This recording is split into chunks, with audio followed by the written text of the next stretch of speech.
let's talk about a doctor. I'm going to tell you 2 rules about touch that are so important. One is touching is never a secret. So if anybody were to ever try to touch you and say it's a secret, you know that's an automatic do tell, because touch, no aspect of touch is a secret. And touching is never a game. So if someone says it's just a game between you and me, you know that that's not allowed. You know that's a do tell. So let me ask you something. If you're going to go to the doctor and the doctor has to touch your private parts, why is the doctor touching you? He's touching you because he wants to make sure you're okay and that your body is safe, right? Does the doctor ask permission first? He does. Is mommy there? Mommy's there. Is it ever a secret when you go to the doctor? Not a secret. Is it a game? Nope, it's not a game. So if the doctor is checking you to see if it's okay, and it's not a secret and it's not a game and mommy's there, then that's okay. But what would happen if you were uncomfortable with that doctor checking you? You just really weren't comfortable? You need to tell that to mommy too. I always want. As kids get older, we're able to explain that private isn't dirty or bad or secret. Private, why do we go? We go to the bathroom in private because it's not something everybody sees. It's something we do privately. Everybody knows that we go to the bathroom. It's okay. It's not bad, right? Even when kids are much older, we imbue them with actually a higher value. So one of the things we do with even young kids, what are things that get covered as Jews? What do we cover up as frum Jews? The Sefer Torah, a mezuzah, tefillin, right? What do they all have in common? They're all holy and beautiful and special. Your body is too. And that's why you cover it up. So as they get older, we not only we expand the role, and we're starting to inculcate the values of what healthy tznius is, what healthy body awareness is. So we want to move it away from just the pure concrete so that kids start to have a sense that this isn't just danger or taboo. There's refinement, there's a proper value, and it's something beautiful and sacred.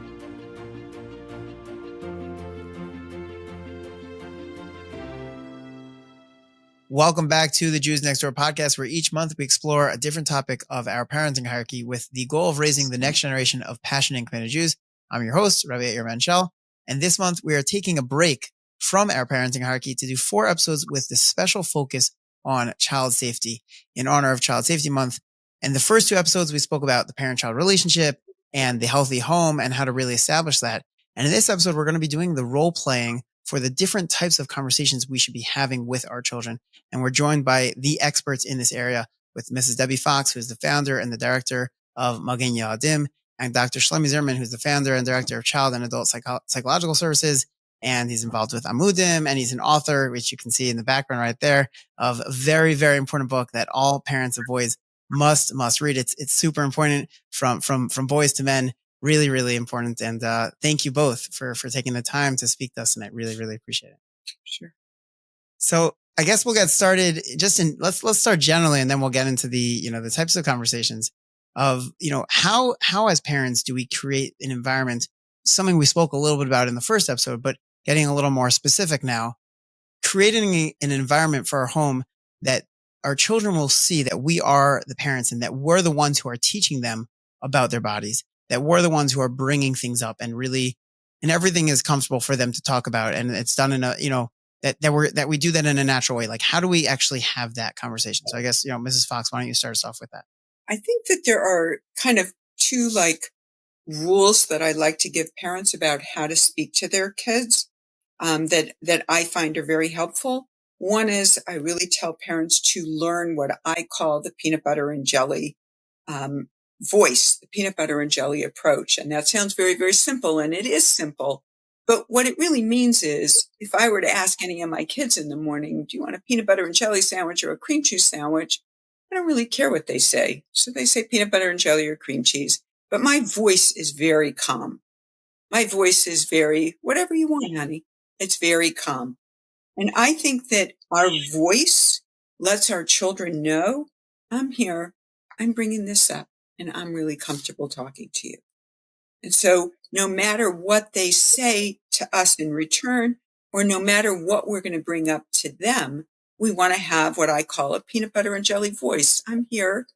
I'm comfortable with this, and I can talk to you. I can bring it up, and I'm happy to be the one to bring it up. The second piece that I like to tell parents that I think is important is you have to look for windows of opportunity.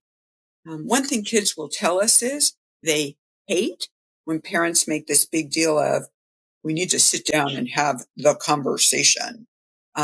Kids are just like, oh, gosh, not again, not one of these.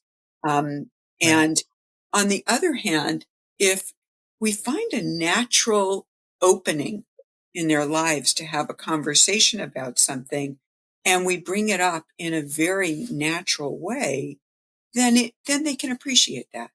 Then we've just kind of educated them with the opportunity.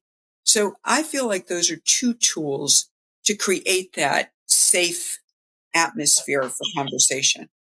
Dr. Zimmerman, what would you say? Well, firstly, thanks so much for hosting me, and it's always a pleasure to be on a program with Debbie. I think the most important thing is always modeling. And so we could talk about having openness and we could, pontificate and share that idea. But if we're not actually doing it, the kids pick up. The vast majority of kids growing up in the previous generations, nobody told them not to discuss these things. And people always said, come to me if you have a problem. But they picked up the message that certain things are not under that heading and it's not okay. So we actually have to be proactive and preemptive. And at every developmental stage, like Debbie said, we have to find those windows of opportunity and go through them. So we start at the basic level, even with preschoolers, naming body parts, safe helpers.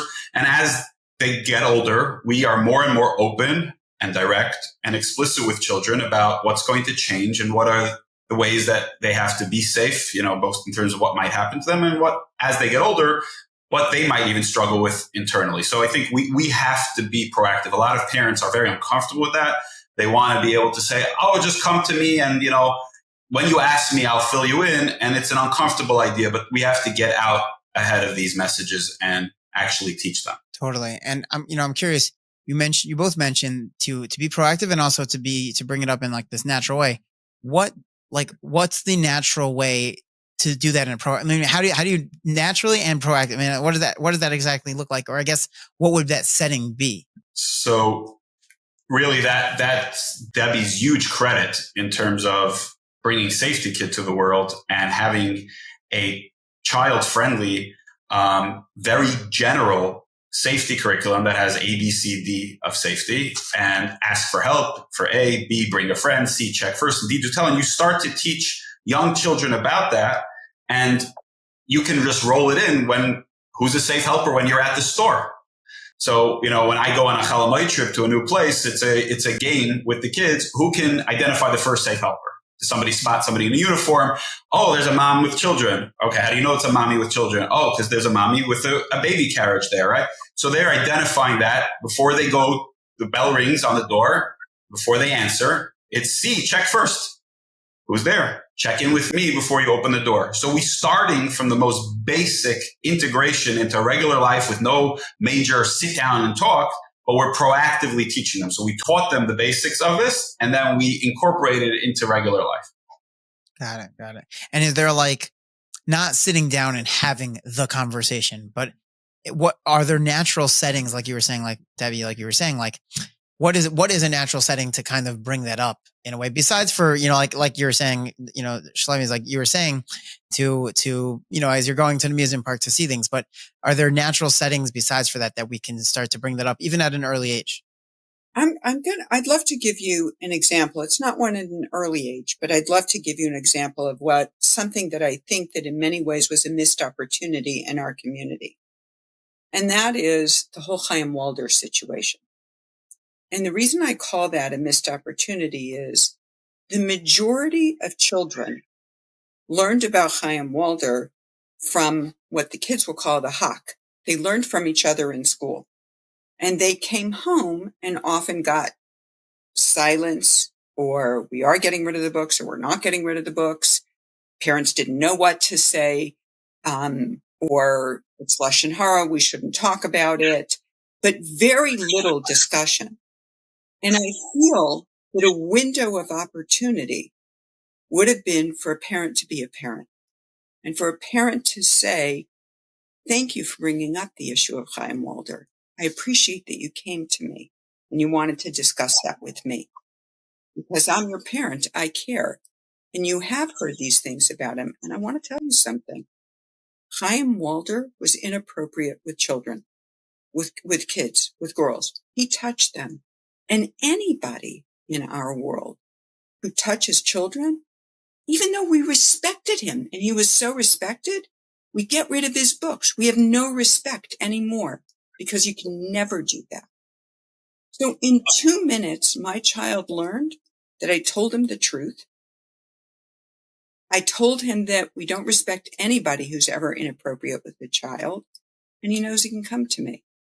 That was a window of opportunity, and it was a natural way for me to show him, as Shloimie said before, to show up and be the parent, to model it. Right. So Debbie's taking them, a unfortunately, hopefully rare window of opportunity. But she's saying even in that case where so many people shied away or gotten distracted by some of the other important elements, but missed this, opportunity to talk to the kids about what is it we learned for as a child that we no longer respect this person, that I can tell you about it. I'm going to be a source of information. There is not, the guy was good before and now we learned something, and that changes our vantage point, because nobody, no matter who they are, know how prominent, know how many books they wrote, now how many people they impacted. When they cross that line is forever crossed. But, what Debbie does, really the safety kid, is to give these messages. There is an element of proactively having not a talk, but a very brief sort of sit down with kids where you teach them the basic sort of ideas about what are private parts, not touching, and simple messages like, mommy and daddy love you. Nothing you do will change that. Nothing will take it away. If you did something bad, I might not like what you did, but I always will love you. I want to hear the good and bad things that happen to you, right? One of those messages. Another kind of message. There are 3 kinds of touch. Yes, touch, like when mommy hugs you. It feels good. No touch is like somebody hits you. It hurts. It doesn't feel good. And then I don't know touch. It doesn't hurt, but it makes you feel funny or confused. And we say, no, run away. And Debbie has this amazing thing, and we could do this. It's hard for people to envision how child-friendly this can be until you're actually in a kindergarten with a bunch of kids, and we teach them run, scream, and make a scene. And you have a group of 25 kids, getting together and saying, no, and they run away. And it's fun for them. It's exciting. It's empowering. It's exhilarating. So there are proactive moments when we decide to actually teach the basics. And then it's throughout the regular routine of life that we remind and integrate. They ask for help into general context. Bring a friend that you're safer, whether you're going on a playground and you might, fall down or get lost. But there's also bring a friend because you're safer against somebody who might want to try to touch you inappropriately. The C check first works for, a mishulach who comes to the door. It also works for a change of plan who might pick you up from yeshiva if somebody's trying to lure you into a situation. So we're doing all of these kind of things. And the do tell is something difficult happened. It might be that you got bullied on the playground, but there's a constant message of do tell. It's a safe thing to do. So those are ways that you can have these moments of opportunity and you proactively do them. And then it's very easy to pepper them in to the day-to-day living routine. Got it. So, in terms of that conversation, let's get right into that actual conversation. Specifically, let's talk about, naming the body parts, talking to them about it. What's the situation? Where does that conversation take place? What does that conversation actually look like? Ms. Fox, can you take us through that a little bit? Sure. One thing I'm going to say is before you, so to speak, have that conversation with your children, I think husband and wife, mom and dad have to have a conversation, and they have to be clear about how they want to identify the names of your child's private areas of their body. What's most ideal would be to utilize the biological names, the anatomical names of their body parts. That way they clearly know what you're talking about. You can identify them for them.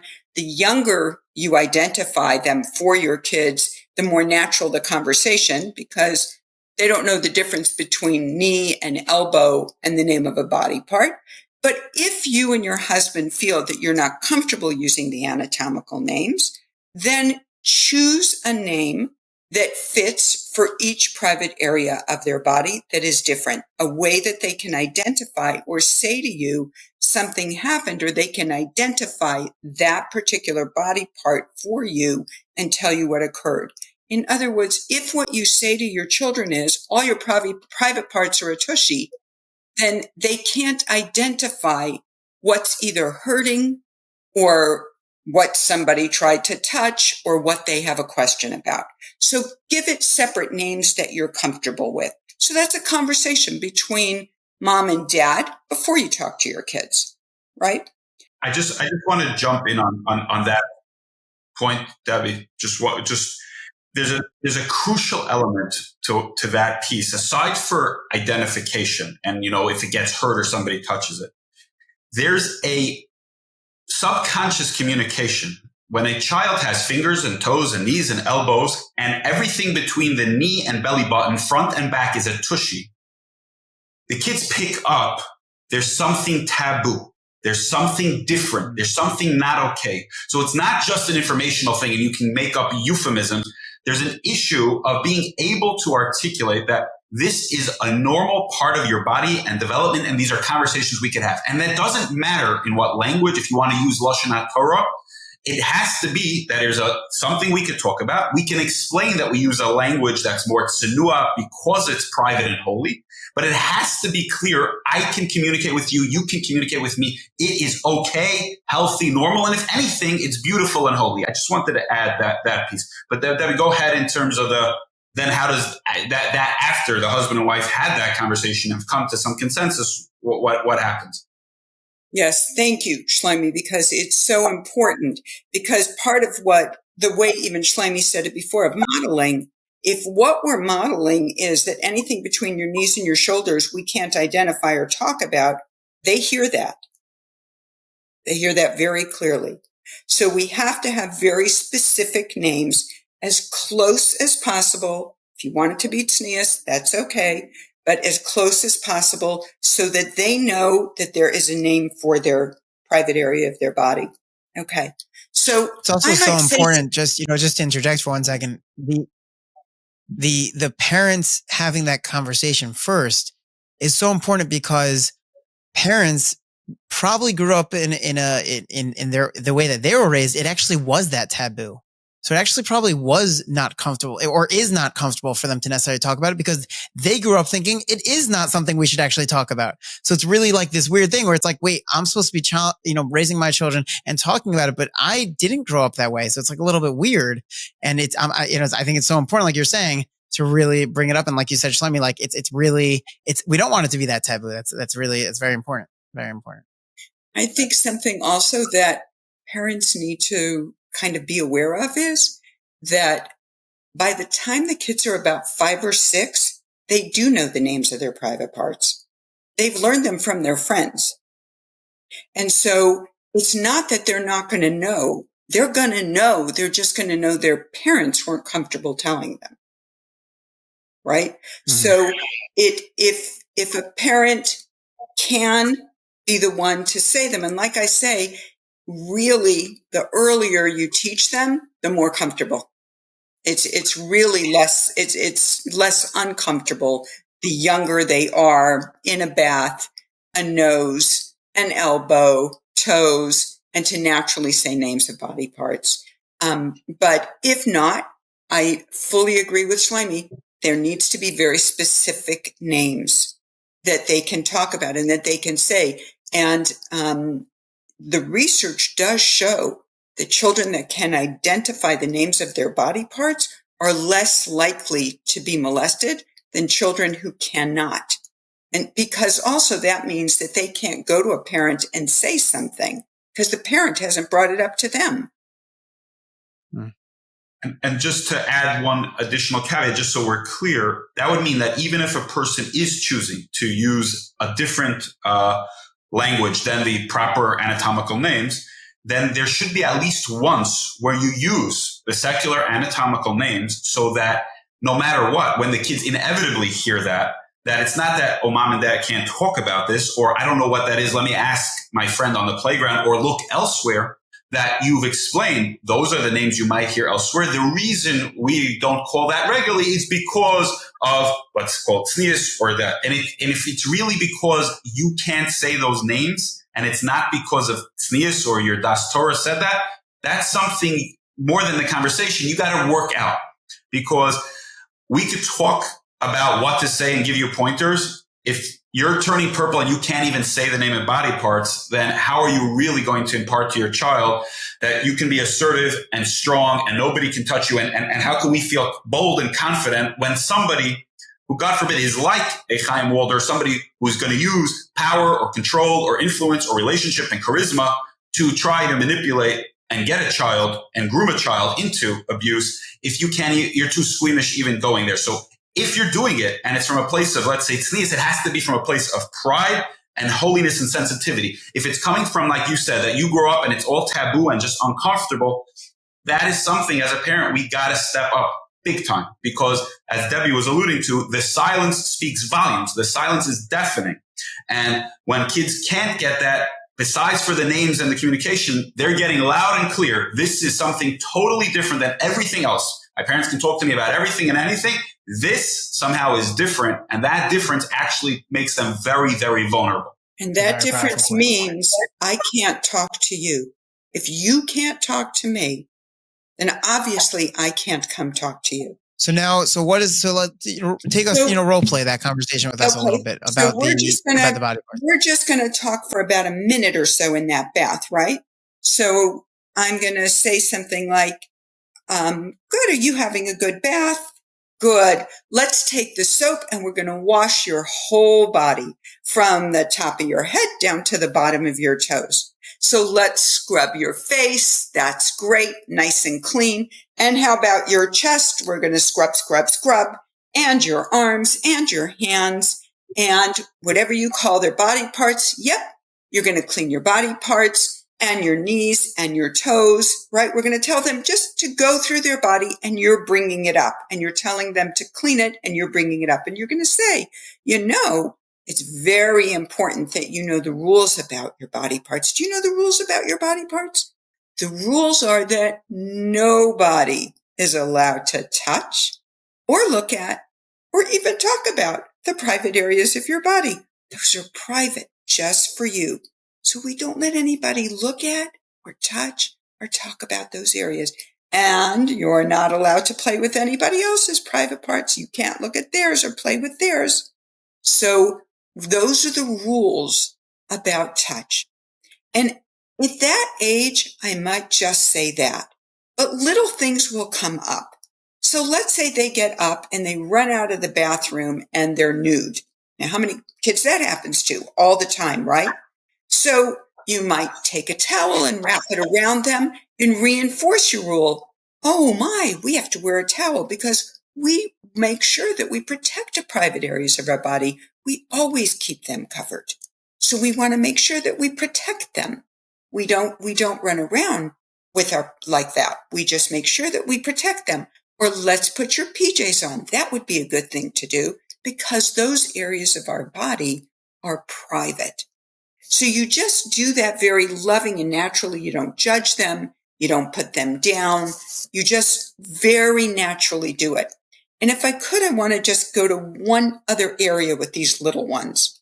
And that's that moms and dads are going to find these 4 to 5-year-olds playing doctor or playing with other kids and doing a little bit of touching games or curiosity or doctor games. And I think knowing how to respond to that is really important. So first of all, I think it's really important for parents to know that children are curious, and it's normative. It's normative for a 4 or 5-year-old to look at another, and as long as it's consensual and they're the same age, basically, generally, what I say is state the rule and redirect. So what you say is, oops, we don't play doctor that way. We never play games with the private areas of the body. So I want you to come into the kitchen with me. I'm going to give you chocolate chip cookies and you'll stay in the kitchen and I'm going to bring Magna-Tiles to the table. So state the rule, but we're not going to play with the private areas of the body because we never play games with the private areas of the body. But you can come in here and you can play with Magna-Tiles at the table. So you redirect and supervise, right? What would you be? And you're specifically calling it private parts as opposed to the actual parts in that type of situation? In that setting, I'd say private areas of the body. If there's another kid there and you're doing, I would say we wouldn't play. Part of the rules that we do teach them are that touching the private areas of the body is never a game, and touching the private areas of the body is never a secret. So it's never a game. So we don't play games with the private areas of the body, but we don't want to shame them. We don't want to make them feel bad. We just want to clearly state the rule. Okay, we never play games with the private areas of the body. And come in here and we're going to do this. So you want to be very clear about the rule, but redirect and supervise. One thing that often parents have asked is, what if they're playing something and I'm not sure what's going on? I don't know what they're doing. I don't know if it's consensual. I don't know what they're doing. And what I often say is, A, remember that peanut butter and jelly voice. Be calm. And what I say is just be curious. Just be curious. We don't play games with the private areas of your body. How did you play that game? Can you tell me about the game? What are the rules of that game?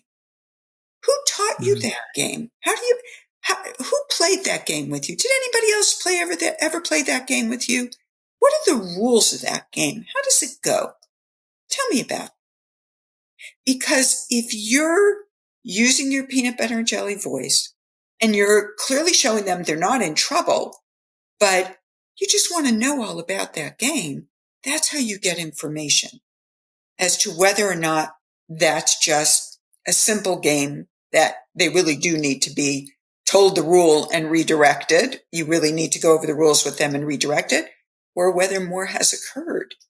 But we need to just be curious so that they can respond and let us know. A couple of things about that. So first of all, that peanut butter and jelly voice that Debbie's describing, for most parents coming on scene to kids playing doctor, they're going to not have any peanut butter or jelly voice. If anything, they're going to be at like DEFCON 5 freak out. And so actually at that point, it's a similar thing to what Debbie had, like get them back, separate in the table, clothing on, and you go collect yourself actually and see that you can develop that peanut butter and jelly voice, because otherwise, again, your nonverbals will speak much more loudly than your verbal communication. Also, while Debbie was very careful there about open-ended, curious questions, many parents in that moment, especially if they're confused or concerned, they start to become investigators. They're going to get to the bottom of this game and they're like, no, where did you learn this game? Who taught you this game? And they're almost like, come on, I got to find the abuser. And children, especially young children, are extremely suggestible and they're going to sense, something's up here and mom or dad needs a person. And that is actually exceedingly dangerous. So it needs to be very relaxed and calm and stay very high level. Hey, what was that? What was going on? Who does what in the game? Where'd you learn it? Because if you go too far down that, or especially if you're anxious, you can start to really distort things. And if it ever, God forbid, reaches a level where you're really concerned, that at that level, you want to get a professional consult as to how to frame the questions. But if you stay very curious, high level, like you just came onto them playing some strange game you never saw before, but like a board game, you said, hey, where'd the board game come from? Who bought it for you? What are the rules, right? Then you're in the clear and it's good. So, but again, the vast majority of these things are much more how the parent is actually feeling and experiencing than what they're going to say and how they say it. And it's so much like Debbie talked about first, having the conversation with your spouse. Here, a lot of that is collect yourself. The vast majority of times when children are playing, especially when you walk in on two younger children playing, the vast majority of the time it's kosher. We're two people who deal with abuse constantly. But the vast majority of that situation is quite kosher. And you want to walk in with the assumption that it's kosher and it's just curious. And you don't want to delve too far into it because kids will start making up even who taught them what game. They just made this game up on the spot. And that's cool for them to tell you, hey, we just created this. We just made up the rules now. And you leave it at that. You take that bit of information and you pause there rather than, oh, no, I'm going to find where this game comes from. Who's the sinister person who got this game going? You want to be very boundaried with that. It's very interesting also because I think what you said is so true that I think right in that moment, it would be hard for parents to not necessarily react in a strong way, especially when, there's so much talk about how we have to make sure that we're the ones who are helping our children. And then it's like, my child just ran out of the bath naked. Like, how am I not going to react in this situation? So it's hard. How would a parent actually, take that? Like, wait, hold on. I need to react calm, and collected right now. Like, how does that? A lot easier said than done. I myself lost it once many years ago with one kid, playing with one of these doctor games, and I screamed like a banshee. So it is hard in that moment when your mind goes to that place. It's very scary. So it's like before you react very badly when your kid broke something or really was chutzpahdik or something. You do your utmost to get yourself out of that red zone and bring yourself down. But going with the mind frame that the vast majority of these things are both developmentally normative and also not damaging. When it's normative and it's healthy and it's exploratory, it doesn't hurt the children. It doesn't mean we allow it to continue. The same way when my toddler takes his orange juice and spills it off his high chair all over the floor, it's normative, it's not damaging, but I don't let it continue, right? This thing is normative and very natural and not damaged. The parents, we're victims of our success in abuse prevention. So now everybody's got on their head, oh gosh, abuse, and I found it, and what am I going to do? And a lot of the time, this is just kids playing. And if you actually want to be pretty freaked out, go into a yeshiva preschool bathroom. It's chaos. There's, kids with swords under the stall, over the stall, and that is somewhat natural. Again, schools have to be mindful not to allow that to happen and to set these rules, but where children are, because children play to figure out their world and they explore. And it's the less they know about this, the more curious they are, the more this is taboo or special, the more they're going to explore and play. And that's where what Debbie was saying is so important when at first level, it's just a restating of the rule, a redirection, modeling an appropriate substitute behavior, and then supervising to ensure that that's what happens. And everybody seems calm, regulated, and went back to another play game as if you redirect them. No, you guys were fighting over the magnet tiles, so now we're at Legos. All right? Sure. That kind of thing. So I'm curious, while we're in this bath conversation, what are both of your thoughts on children having, baths together where they're then going to be in that type of situation, and then you're kind of putting yourself in a situation where you have to police that, and or do you not need to police that, and is it just okay, we go naturally? What do we do in that type of situation? I'll just repeat, we have a wonderful pediatrician in Los Angeles, from pediatrician Dr. Nagel, very, very loved by the community, and we asked him this question many years ago, and his comment was, as long as the kids don't know the difference, don't highlight it, don't make a big deal of it, don't you. And if the kids are naturally bathing together and they're not highlighting the differences, then you don't have to highlight them either. But when they start to really notice those differences and point them out, that's the time where you separate them. And I think we've kind of used that. When you say notice that difference, you're saying to call out the body parts? They're touching each other's body parts, or let's just be. Yeah. If they start saying, if all they say is that, she looks different or she doesn't have what I do or whatever, it's a window of opportunity. To say, yes, that's right. This is what a girl's body looks like. That's how the girls are. And you're a boy and your body looks like this. And to identify in whatever way you do the name of the body part that you use for him, and the name you use for her, and they're private. We don't touch each other. And that's it. So it's an opportunity to show that they can bring it up to you, that there's a difference. Once, if they become curious and they want to touch each other in the private areas of the body and whatever, then it's time to separate them in terms of a bath. And what if they're not doing it out of curiosity, but they're doing it more in like a playful way? Like they're just like, or I would actually, let's direct the question also. Let's say we're talking about a couple of brothers. We're talking about just boys together or just girls together, where they're not doing it. They're not, it's not a curiosity thing. They're just like being like silly kids, kids being kids. That's exactly, that's our cue. When they start to notice and they're starting to play, that's where they're trying to explore and they're trying to make sense of it, which is healthy and natural. But that's also our cue that we don't want to keep that game going the same way we separate them when they're on the play date, right? That's our cue. And usually a little bit before that, that's your cue that bath time has to be separate.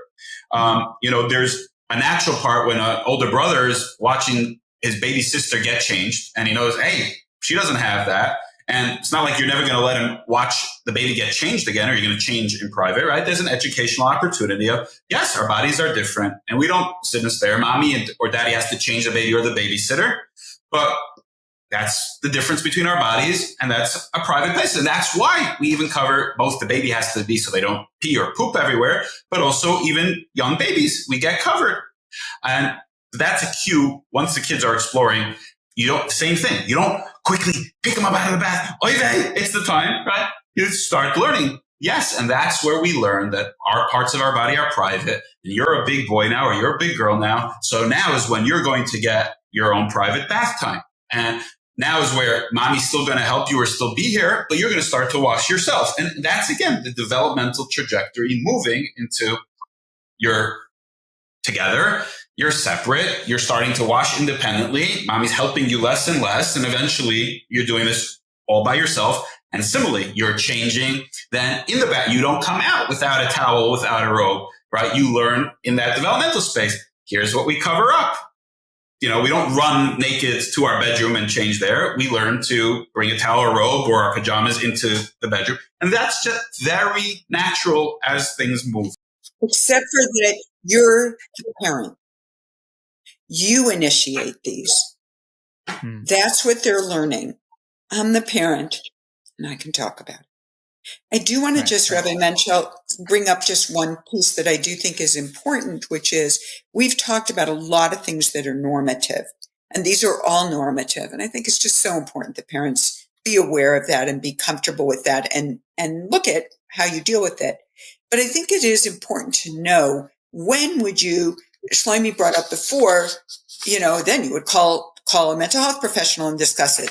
So let's just talk about some of the things that a parent might be concerned about. So any child who would use his mouth on another child's private parts, I would be concerned about that.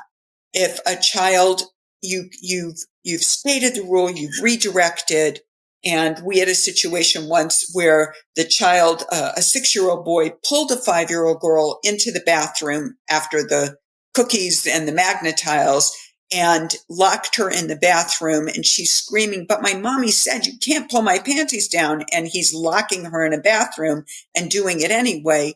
That's something I would be concerned about. It rarely happens, but it's something I'd be concerned about.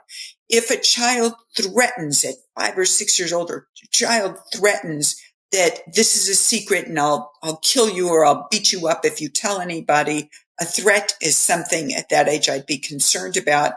The other thing I'd be concerned about would be if they are showing real adult-like behaviors. If the behaviors that they're showing are very adult-like and you really can't figure out exactly where they learned that, those are all things I would be concerned about.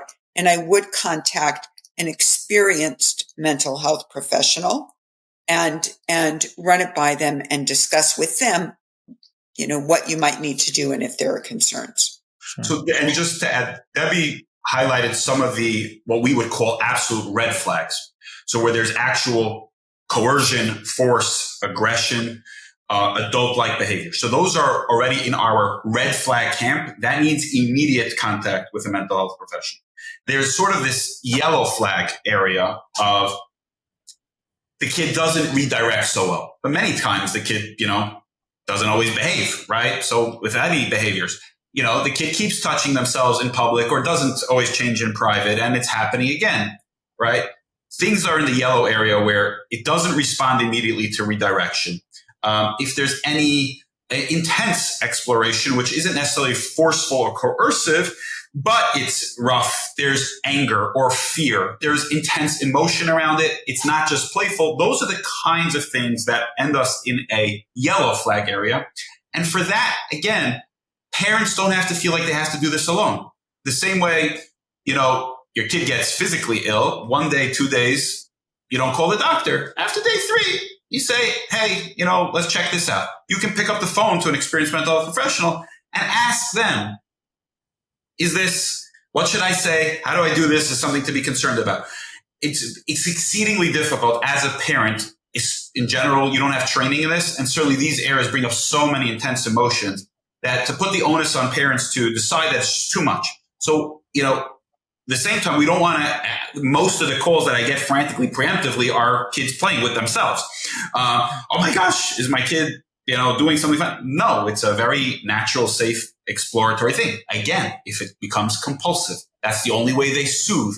They keep doing it in public. There start to be markers that indicate this is a little different than just a sensory seeking, exploratory, interesting process.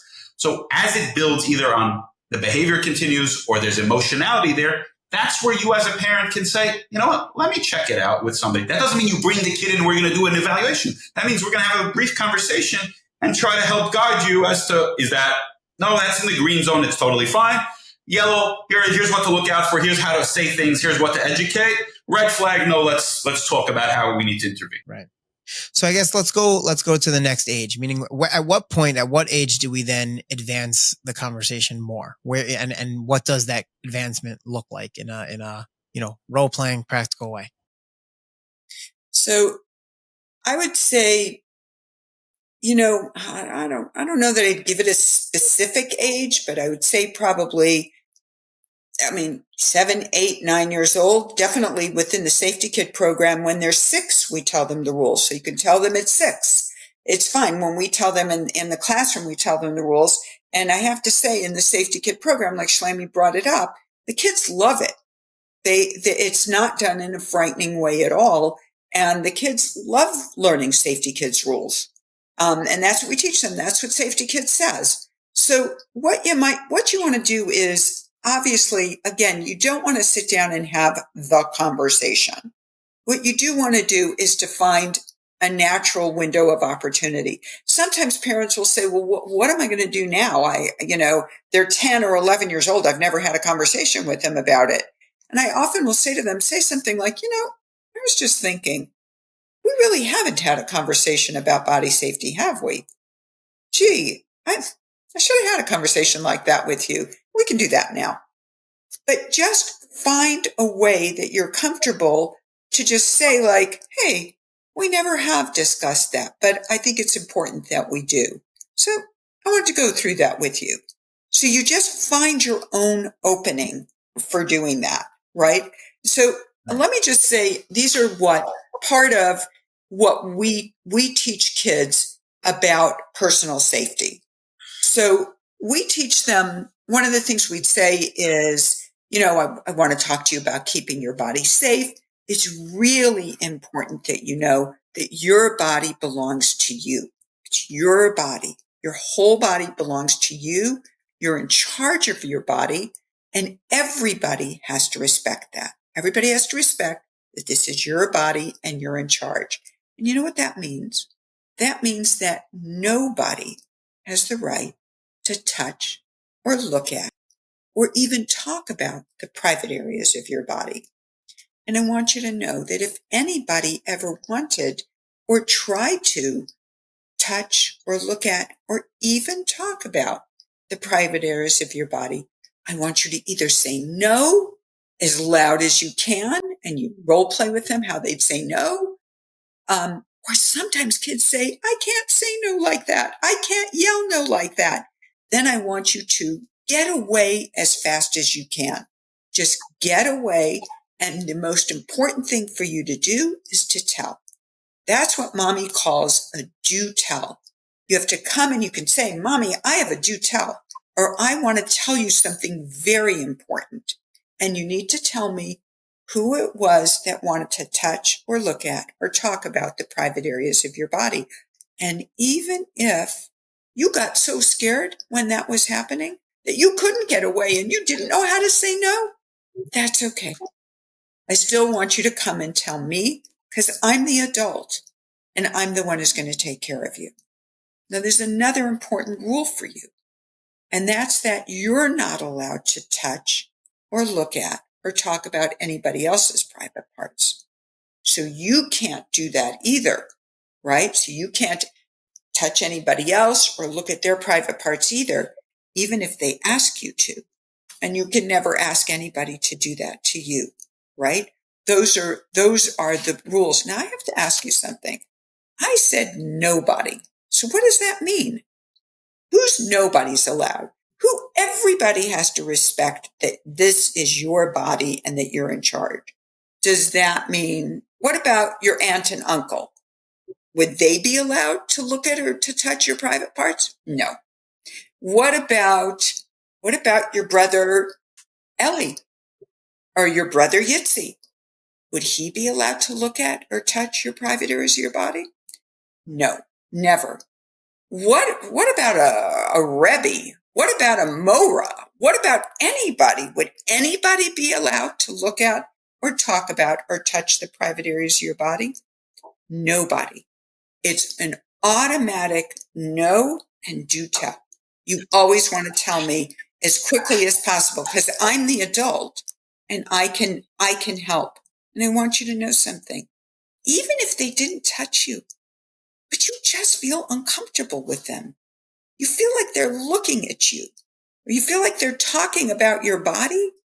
I want you to come tell me, Mommy, I felt uncomfortable with them. I didn't feel comfortable with that person or the way they talked to me. I didn't feel comfortable because even if you're not comfortable, I care. I will always care about anybody being inappropriate with you or touching you. And I will always be here to hear you and to take care of you. So you can always tell me. So that's what that conversation. And what if a child brings up like a doctor, let's say? Oh, that's a good thing to do. It's a wonderful, there you go. Wonderful window of opportunity. That's a great question. Thank you so much for asking that. Let's talk about a doctor. I'm going to tell you 2 rules about touch that are so important. One is touching is never a secret. So if anybody were to ever try to touch you and say it's a secret, you know that's an automatic do tell because touch, no aspect of touch is a secret. And touching is never a game. So if someone says it's just a game between you and me, you know that that's not allowed. You know that's a do tell. So let me ask you something. If you're going to go to the doctor and the doctor has to touch your private parts, why is the doctor touching you? He's touching you because he wants to make sure you're okay and that your body is safe, right? Does the doctor ask permission first? He does. Is mommy there?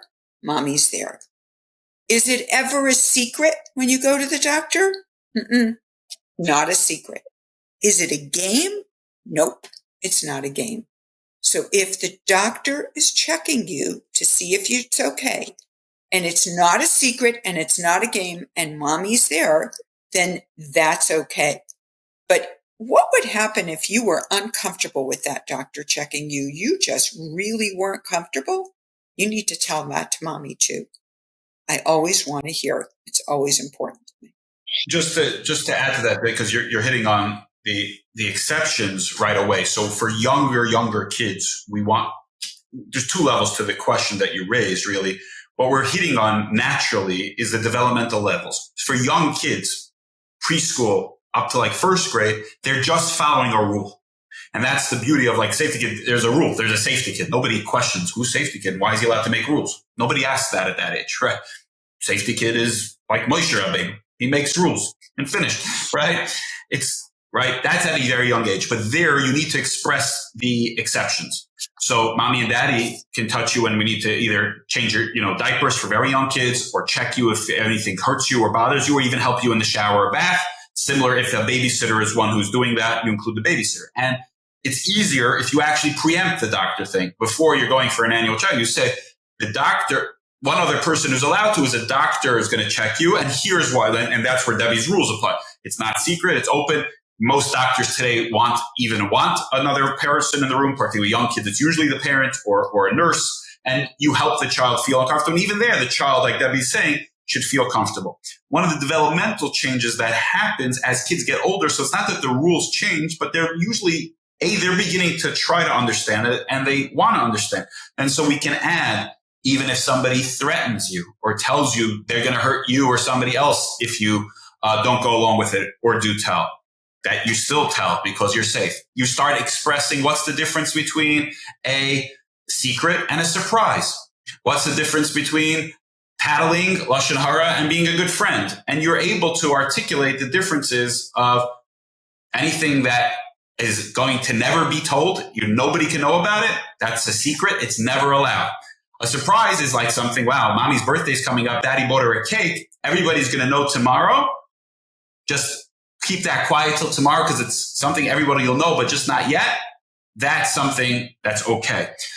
We teach there's never lashon hara. If you're afraid for somebody's safety or it involves touch, it's never lashon hara, right? We're able to scaffold these things developmentally as kids start to get it. And they might at some point say, who would do that? And sometimes we have to say, you never know. It might be a friend. It might be adult. There are certain adults that have this problem where they know it's wrong, but they do it anyway. And that's not okay. It doesn't matter which adult. So as you move through, you're preemptive, you're talking to kids, but you're also reacting to what they say and the questions they have and where they are developmentally. And they're going to start, whether they ask, hey, but is the doctor different? Or they ask, my friend did this, or, I thought we're not allowed to tattle, or why is it not lashon hara? Or no, I can't tell you, and it's about something else. And you have to be very careful about when they're just telling you something. What is your messaging around when they're telling you for something to get their brother in trouble, and they hope, good things, come, he'll lose his reward and, be vindicated, versus they're telling you something that's of concern and they're not sure what to do with. And the other global message is anything that if you're ever unsure, you come tell mommy and daddy about it. It's a mitzvah. And let mommy and daddy figure out what we do from there. Same thing, as kids get older, we do have to express, you'll be believed, you won't be in trouble. And even if somebody threatens you, because the easiest thing for an abuser to use is on the reward side, it's easy. But if they just say, I will, kill you and your family, right? For them, it's a throwaway line. For a kid, that's the most heavy, traumatizing burden that can exist. So at least it's not perfect. The last line of defense, and this is important to note, even here we're talking about this, kids being one-on-one with an abuser they're in the lines then. It's our last line of defense. The biggest thing here that we're not discussing tonight because it's role plays is that, child safety is an adult responsibility. You have to have many layers of supervision, policies and procedures, steps that block any grooming so that a kid is not faced with. This is the end line, because think about how many adults get into manipulative relationships, get abused, taken advantage of in business and personal relationships. So we're asking a child to defend themselves. We're giving them the tools because, God forbid, they're in the lines then. We want to have something. But we have to remember we need to preempt this a lot of ways beforehand. And we want to teach them proactively. These should be in their head that even if somebody threatens you, that something bad will happen to you or them or somebody else, that's never, mommy and daddy always know how to keep you safe. And we'll talk to the authorities to keep you safe. You just come tell. So, and you do that calmly so that hopefully the vast majority of kids will never have to use that, but you lodged it in that, God forbid, somebody even took that dangerous a step. You've had that in there. And a lot of what we describe here is what we call latent effects. You have no idea. You had this conversation. You did a drive-by. Doesn't look like anything. The kid just went on playing. You're not sure. Did they get it? Did they not get it? How big is it? Kids pick up. And when we're coming in this situation down the line, it'll click in their brains. And we've seen this. And thankfully, we've had the schus of having who knows how many people come tell us that in a situation, even later, and Debbie has a great story about dorm rooms, and even as kids much older Or, God forbid, in the basement of a shul, somebody came down and the kids run and scream. All of a sudden, they're not even sure, why did I run and scream? Because they don't remember that in kindergarten and first grade, they practiced that. But in the moments, a lot of times it's there. And even not, if they do get frozen or stuck or go along with it, which sadly happens, they at least have the do tell that you go and tell. And these are, again, we just flesh these out naturally as kids age and as their cognitive and emotional abilities increase. How do we conduct a conversation with children so that they understand that touching is never a secret? So this is the beauty. If you've done this at the youngest ages, where private parts are never a game, they're never a secret, nobody's allowed to show them, touch them. So this should not be new. The goal is for this to be as baked in and as routine as you call 911, who's a safe helper, you bring a friend. Touching's never a secret, right? And this idea is one of the rules we teach once kids are sort of out of that very young preschool game, when they can even have a basic understanding of what a secret is. We teach them openly, touching's never a secret. Anybody who says to you, hey, or even information, you can never tell mommy or daddy about this, that's an instantaneous, I'm going to tell mommy right away. And we teach the kids to say that. The second they hear, don't ever tell, I'm going to tell, right? Because the last thing a person who wants to take advantage wants to hear is, I'm going straight. And so that actually is preemptive. And we teach that beforehand. And again, and this is as kids get older, we're able to explain that private isn't dirty or bad or secret. Private, why do we go? We go to the bathroom in private because it's not something everybody sees. It's something we do privately. Everybody knows that we go to the bathroom. It's okay. It's not bad, right? Even when kids are much older, we imbue them with actually a higher value. So one of the things we do with even young kids, what are things that get covered as juice? What do we cover up as from juice? The Sefer Torah, a mezuzah, tefillin, right? What do they all have in common? They're all holy and beautiful and special. Your body is too. And that's why you cover it up. So as they get older, we not only we expand the role, and we're starting to inculcate the values of what healthy tznius is, what healthy body awareness is. So we want to move it away from just the pure concrete so that kids start to have a sense that this isn't just danger or taboo. There's refinement, there's a proper value, and it's something beautiful and sacred. I just want to say also that in reference to touching as a secret, again, I'm going to go back to that window of opportunity where I think it's important that kids know from you that anything related to touching is not a secret. So that if in school the kids are playing touching games, which they may well be doing, or if there's touching going on in bathrooms in school, some type of game or something else, that your child knows that that's not a secret. They need to come and tell you. I can tell you that later with adolescent girls or even girls who have gone to seminary, an issue that has come up is that they may be aware that someone else has been molested or something. And the other person will say, you have to promise not to tell anybody. Girls are very dramatic. You have to swear you'll never tell anybody, right? And this girl is sitting with that secret that her roommate was molested, and this girl is suffering with it throughout her year. And what we tell them is touching is never a secret. You need to tell her that's not a secret you can keep. She can help you decide who to go to get help, but she needs help.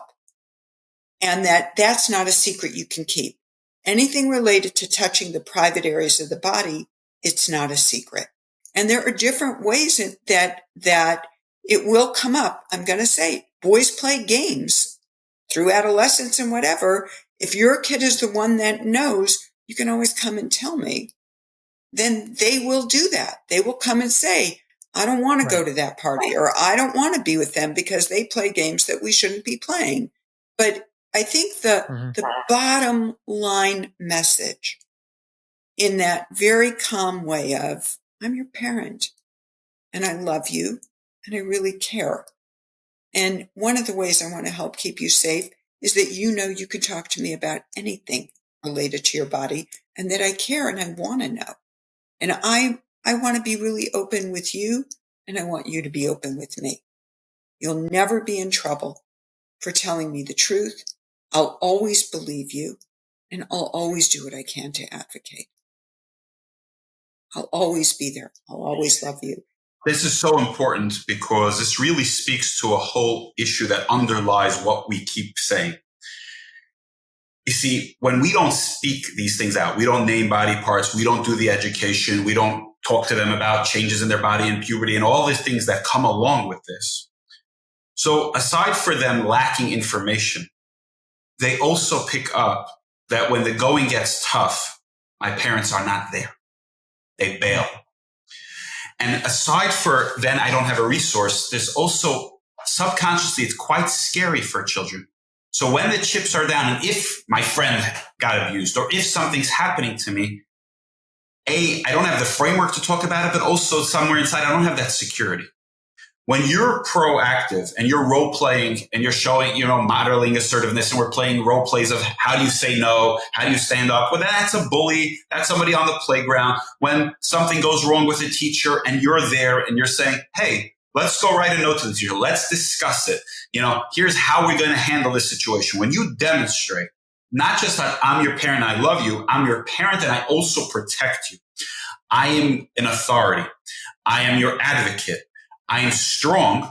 So that lodges in the kid's brain, oh, that's a secure base, as we call it in psychology. They're safe. Then that lets them actually explore the world healthy. And when something is difficult, they have that foundation.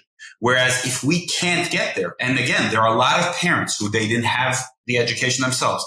They've had their own difficulties around sexuality. They've had their own traumas and abuse histories, and this can be difficult. This is where you got to dig deep. We all give our lives for our kids. We work hard for it. We give our blood, sweat, and tears. This is that place where you need to show them, not that, oh gosh, the world is scary, they're molesters. You're empowered. We're a strong family. Nobody's going to mess with us. Why? Because I'm going to yell and scream. I'm going to tell. My mom's going to go in there and raise heck. My dad, you don't want to mess with this kid.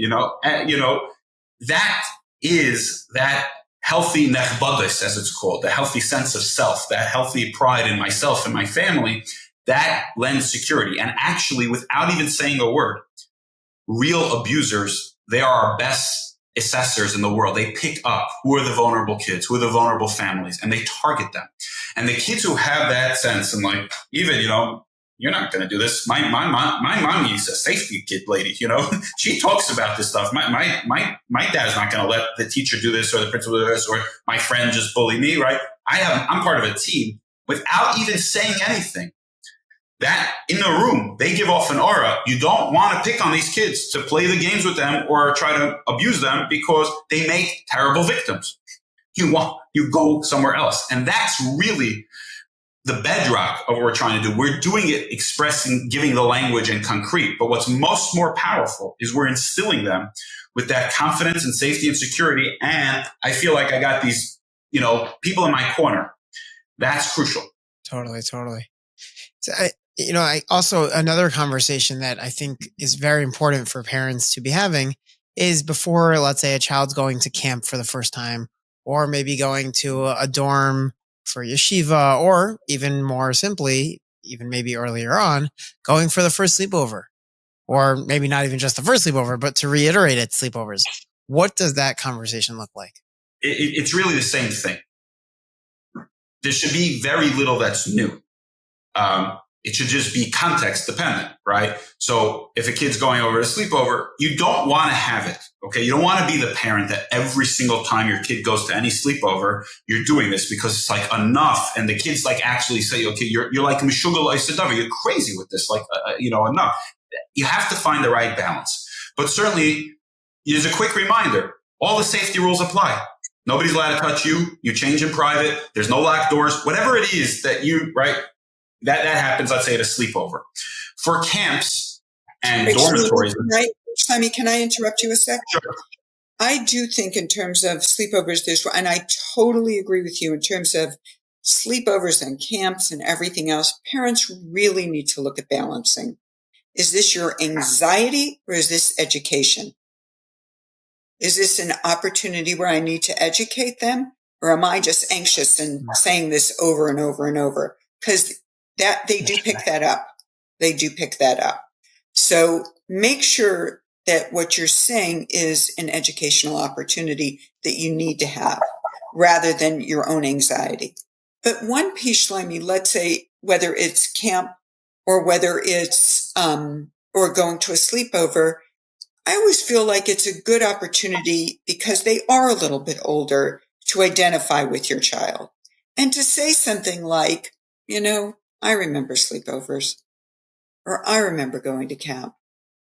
Things get a bit loose at these kind of things. I can remember taking pictures, or I can remember movies that were shown, or I can remember games people played. And I think they got a bit risque. I really do. And I want to talk with you about just remembering what the rules are, because sometimes I know I'm a girl. I know what it was like, or I'm a guy. I know what it was like. But let's talk about some of those situations and maybe what you would do if some of that was going on. If there was a movie being shown that was inappropriate, or if you were uncomfortable with what people were wearing or what people were doing, let's just have a little bit of a talk about what you could do with that. And I would have a realistic conversation like that.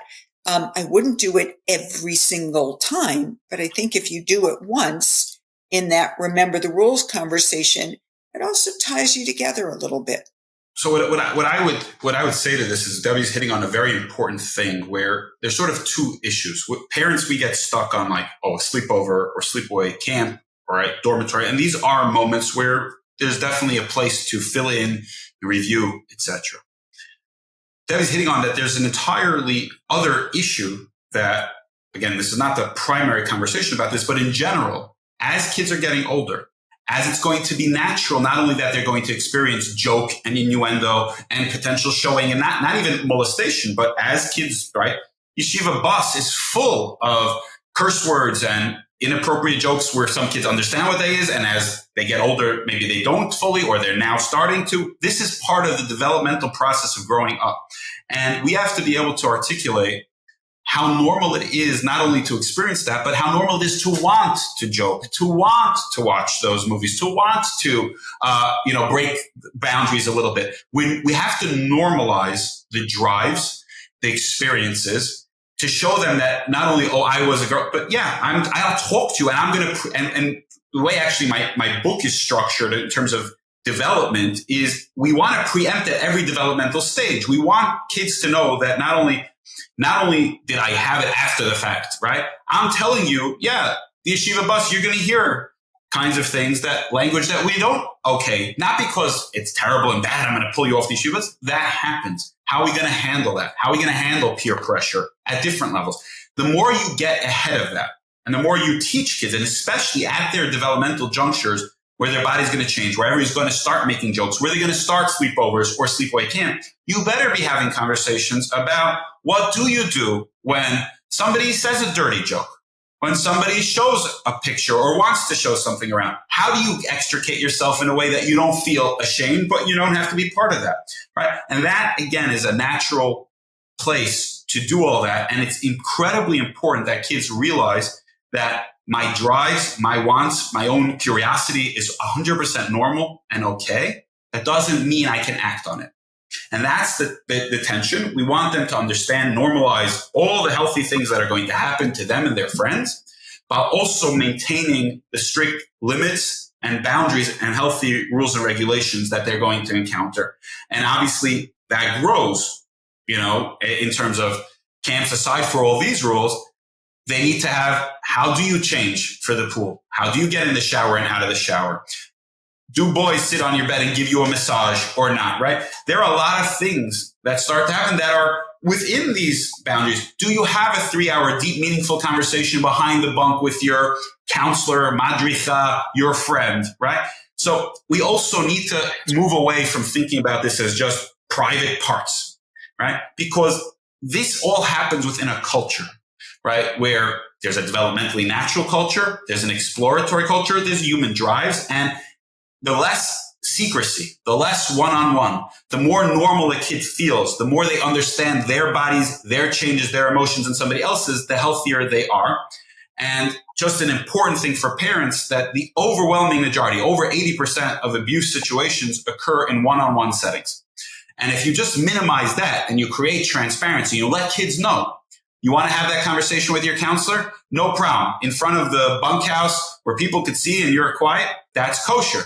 He wants to take you in the woods and have a conversation where nobody can see? Not kosher. I don't care what he's talking about, right? He's not allowed to go. You're not allowed to go, right? And somebody says, no, come, I want to talk to you privately. Let's go somewhere like there. You say, no, I'd like to do that here where we can see. Let's go somewhere where people can't hear us, but it's open, right? So these are all, again, there are a lot of details that come along, but the basic frame is openness, transparency. You understand yourself, you identified with them, and you've helped them plan for and try to predict what they're likely to face, and then even role play that with them. So when your friend says, oh, you're such a loser, you don't want to watch this movie, my mom's not over, we have a device under the cover, what do you do?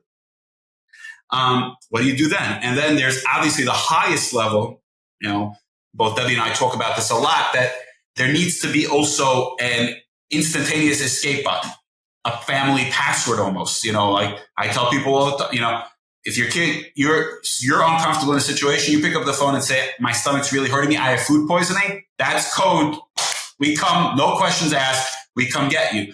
We build that in front of things because kids in the moment, it's an enormous pressure to hang out, to go along with, and they don't have a way of extricating themselves. The more you've planned this out and the more it was in a calm Shabbos afternoon in your living room, nothing was going on. And you had this brief conversation, you did a little role play. Like, what would happen if, your friend said, hey, let's take a few extra shots or a vape or whatever it was that was developmentally in their challenge. And you did this, you're helping build that. And again, we need to think about this not as how do I give the safety talks around touching, that how do I build healthy, resilient kids who can stand up to the vicissitudes of life, to the peer pressures, to all the things that we know that they're going to experience. And that goes into the other segue of all the body changes that they're going to have, all the arousal that they're going to have, the desire that they're going to have to look, to explore, to be curious. We can't stick our heads in the sand. What we like to do is we like to do safety education until fourth grade.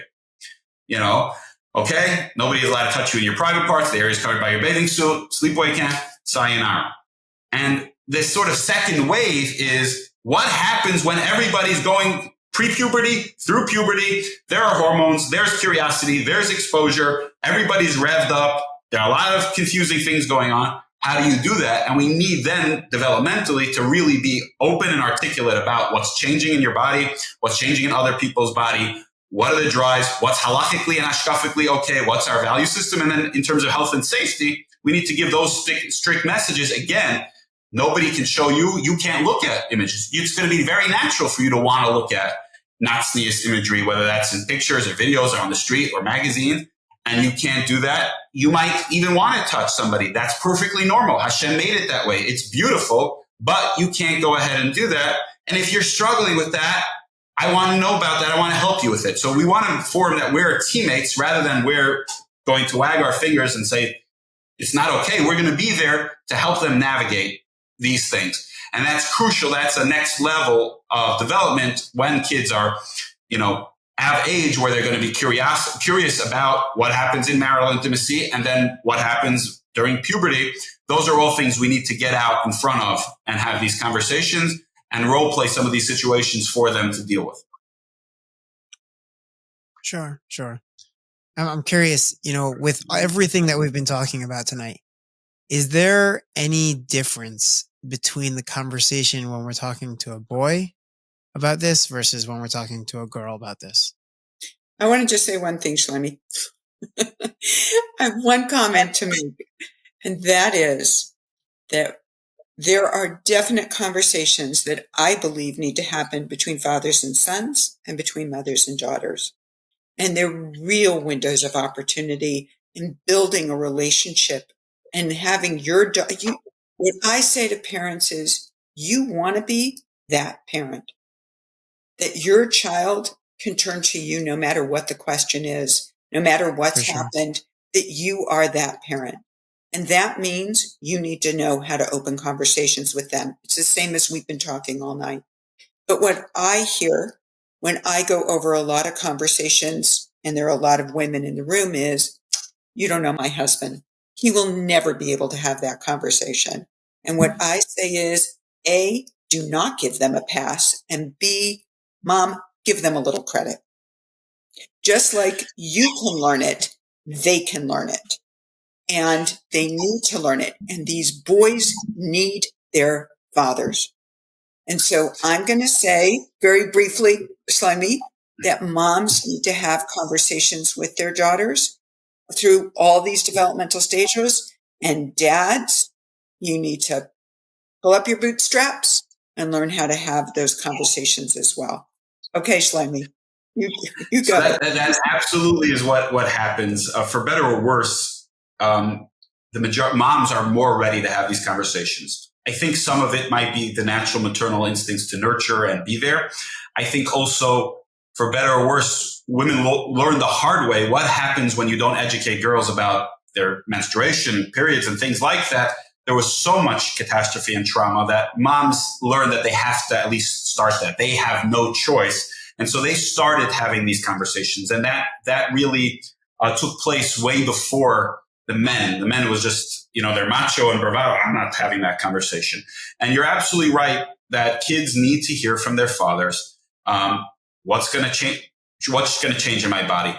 There's an uncomfortable piece that kids are going to get curious about what marital intimacy is even before puberty. And likely their exposure to what that is, whether that's on a bus or in camp or on Google, is likely to come at ages that are getting younger and younger, but roughly 9 to 11 is very common. And so we want to preempt on that. But certainly the other piece is that before girls or boys are going to go through body changes, before their body's hormones, things are going to change, they need to know what's coming down the pike. Then in terms of the struggles, now this is where there's a big difference between boys and girls. Fathers need to step in and talk about what is taiva, what is hotzaza, what is a nocturnal emission, what is allowed, what isn't allowed. How do you deal with it? How do you deal with the ongoing struggle? And similarly, girls need a bigger emphasis on, they need to know what's changing in their bodies and their curiosity and their excitement. They also need on body image, on eating disorders, on all those kinds of things, on those, too intense relationships. These are things that overlap in both genders, but there's greater emphasis for the different ones. And then ultimately you layer the health and safety and abuse prevention piece into, you are now going to have sexual urges, thoughts, fantasies, as are people around you. And all of the rules we taught beforehand apply even more so now. And some other people around you are going to have much more revved up feelings and try potentially to talk or joke or show or touch, as might you. And we explain that, again, the things that are between you and HaKadosh Baruch Hu, what's, not allowed, that's one level. And you have to deal with that, your own tznius, your own behavior, your own what you're looking at, what you're not looking at. But anything that involves somebody else is at a whole different level. And that's totally not okay. Whether that's somebody directing it at you or Chas v'Shalom, you directing it at them. But it's okay. You're going to have the drive if you're struggling with that in any ongoing way. Talk to me, talk to mom, talk to your Rebbe. That we want to get this out of the shadows because this is coming. We've all struggled with it. Oh, okay, but nobody talked to me. And so I used to get stuck in this. And now my elevator pitch to dads is boiled down to a few seconds. And I've done this with thousands of dads throughout the world. It's a very simple question I have them. I basically have them close your eyes and go back in time to when you were first exposed to anything sexual, inappropriate, etc. Okay? Now go from there and close your eyes and go through when you first started to have thoughts or feelings, your body started to change. And what were your thoughts and feelings at the time? Was this a nice, pleasant time? Did you feel good about yourself and your body? Did you feel like you had somebody to talk to? Did you understand what was happening? Did you feel like a good Jew? And I just say, do you want your child to even experience what you experienced? Let alone anything else like they might be exposed to in today's day and age, like somebody else teaching them, like somebody else exposing them. And inevitably, within 30 seconds, they get it. When we're in theory, how young, how old, what exactly to say, I get into Gemara lecture and the whole thing devolves. When I get them into that child space, I'm confused, I'm lost, things are changing, I have no one to speak to, I'm all alone, I'm going through this with all by myself, I'm reading things, maybe even Sfarim that are confusing me. Right away, everybody gets it. And it's like, oh, of course, why should that be something you do alone?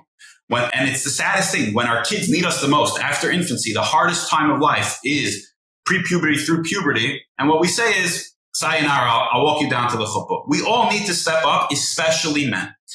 Be there for your kid. And I can't tell you, I've had hundreds and hundreds and hundreds of dads tell me at this point, I was so nervous, I was busy, I was thinking, I was unsure. I had the conversation, it went 1,000 times easier than I thought. And now my relationship with my kid is totally different. Why? Because he feels that I can talk to him about real life stuff, about the real struggles of life. It's not just abstract. I actually showed up as a dad. Shmuel said this years ago.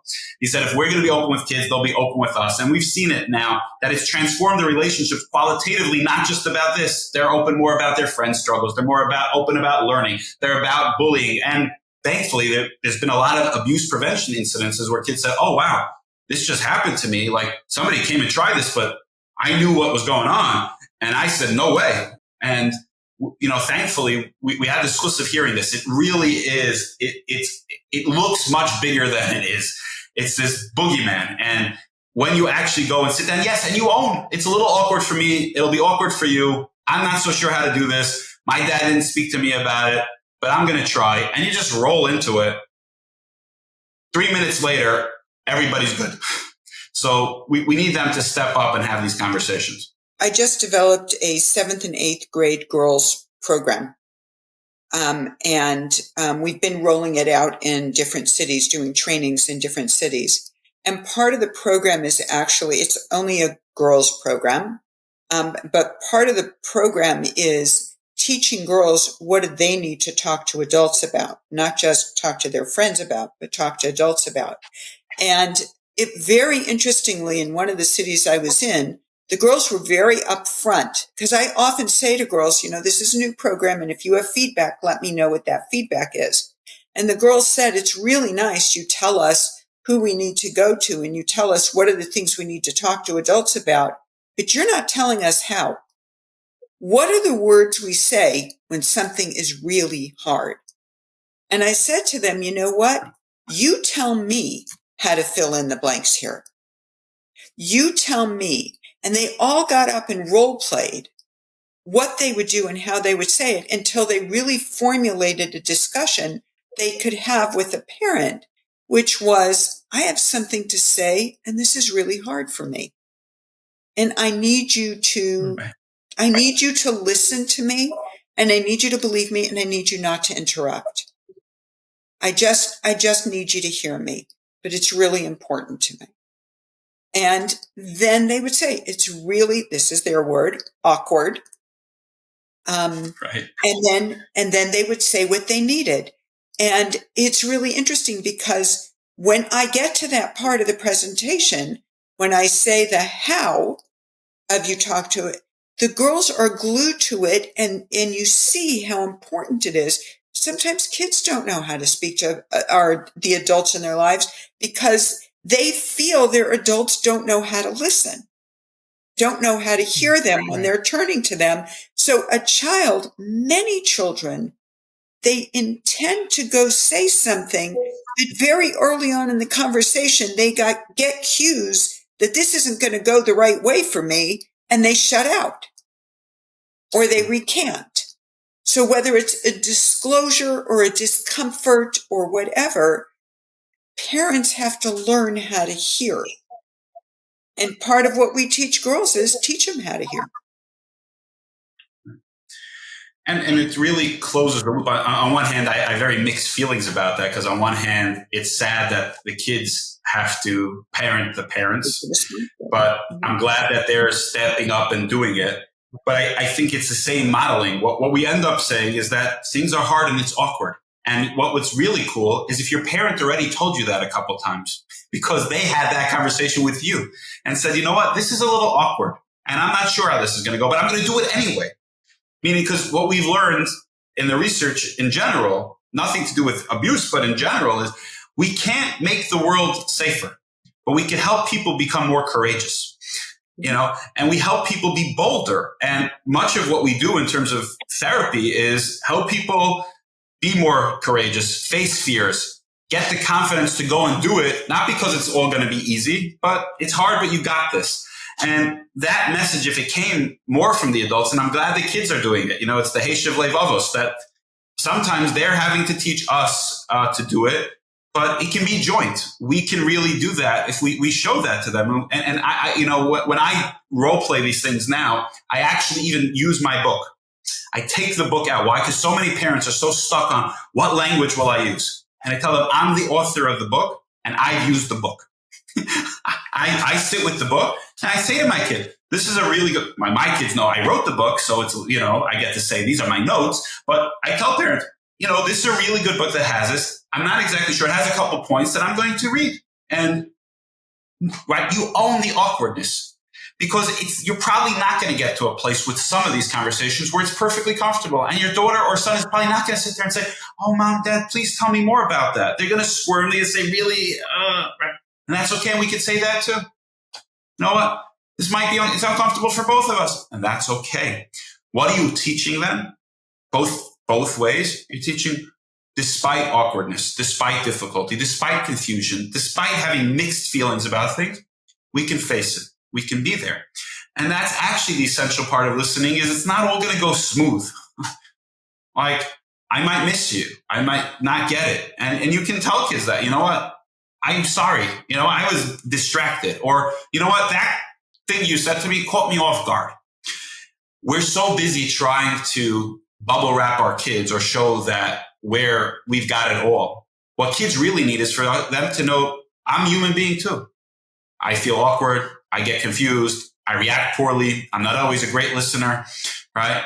And when we model humanness and we're more accepting of humanness and embrace it and say, okay, but I'm trying to do better now, that's one of the greatest lessons we can give kids because they're going to know and experience our humanness on the daily. There's nobody who knows our lapses and our struggles and the places where we don't communicate or listen well better than our spouses and our kids.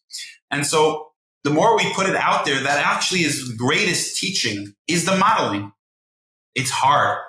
I'm a human being. You're a human being. You know what? I get upset sometimes. I don't react well. And you get upset. And that is what's so important. The hardest things for kids going through adolescence or abuse prevention is this part of humanness? Is it okay that I went along with it again? I didn't scream. I maybe enjoyed it. We had this relationship. Why didn't I stop it? Why did he pick me? All of the confusing human feelings and the hybrid of I felt disgusting, but I like him, I like her. If the more we embrace the totality of dual conflicting feelings, dual thinking, the conflicts that are what it means to be a human being with a Yetzer Hara and a Yetzer Tov, with all the light and beauty and all the darkness, the modeling of that is actually the healthiest thing for kids in the long run. And we don't have to shy away from it. Wow, this is incredible. I mean, there's so much here, so much incredible.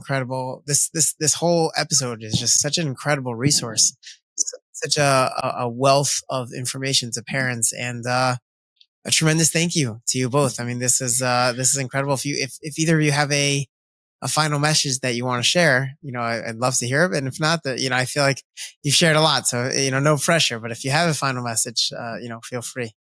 I guess what I would just say, my final message is really take a look at you being their parent and more of the feel of what both Dr. Zimmerman and I were talking about tonight, of being present, of showing up, of being that parent. It won't always go smoothly, and that's okay. But it really is about you're opening the conversations, you're being the safe person, and you being there to guide your children, to educate your children, and for your children to turn to with their questions, with their concerns, and with their worries. And I really do believe that the number one factor in preventing sexual abuse is the relationship between the parent and the child. Because if they can come to you about anything, you can either prevent it or stop it. It's when they can't come to you that you don't have any power, that you can't help them. So work on that relationship. That would be my final message. That was why, as you said in the opening episode, that's the opening episode was all about that relationship for that reason. And this is like the greatest way to prevent it is with that, really having that relationship and having that open, the ability for our children to really share with us in a very open way. I think your message is so crucial. I coined the slogan. It's not the content, it's the connection. We get stuck here, what to say, when to say it, what are the exact words. It's never about the exact words. It's about that connection. It's about the relationship. I do think, like, as we kept saying, is don't wait till you're going to get it perfect.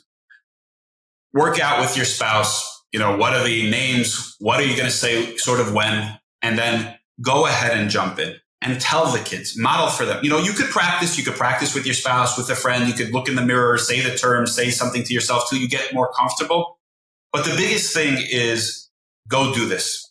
Because when you actually are there and you can stay relatively calm, if you say something that's way over the kids' heads, it just goes over their heads.